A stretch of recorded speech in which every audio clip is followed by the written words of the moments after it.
You're asking why your Model 3 brake pedal sometimes goes rock hard during a slow merge or in traffic. That's a normal safety feature doing its job.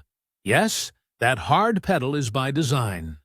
It means the car's active safety system thinks a collision might be about to happen, and it's priming the brakes to react faster than you can. Here's what's going on under the hood. Your car doesn't have a traditional brake booster that runs on engine vacuum. Instead, it uses an electromechanical unit called an iBooster. It's a smart, powerful electric motor that applies braking force. Your car's Autopilot computer is always watching the road through its cameras.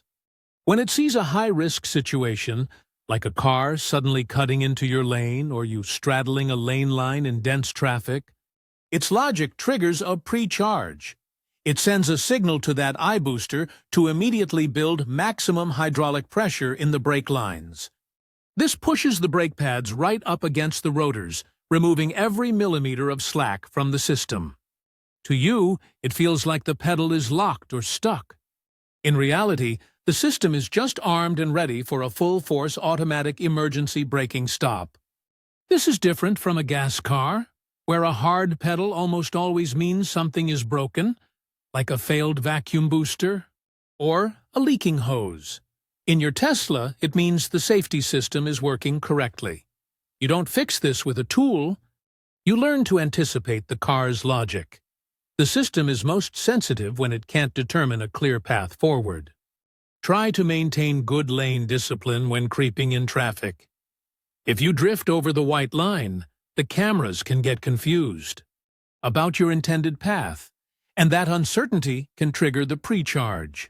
It also happens frequently when other vehicles cut in front of you at low speeds, especially in merge situations. The system sees a new object suddenly in your path and prepares for the worst. If the pedal does go hard, just remember, the brakes have not failed. You simply have to apply firm, steady pressure to override the pre-charge. Without the electric assist, it will feel heavy and may take 4 to 5 times your normal foot pressure to slow the car down. Push through it. One other thing to check is your tire pressure. Make sure it's set to the spec on your door jamb sticker, usually around 42 psi cold.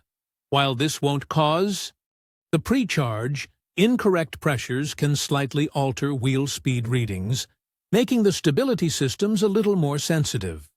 Ignoring this feeling means you might hesitate or not react with the force needed if you have to take over from the machine.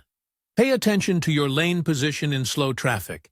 It's the easiest way to avoid this.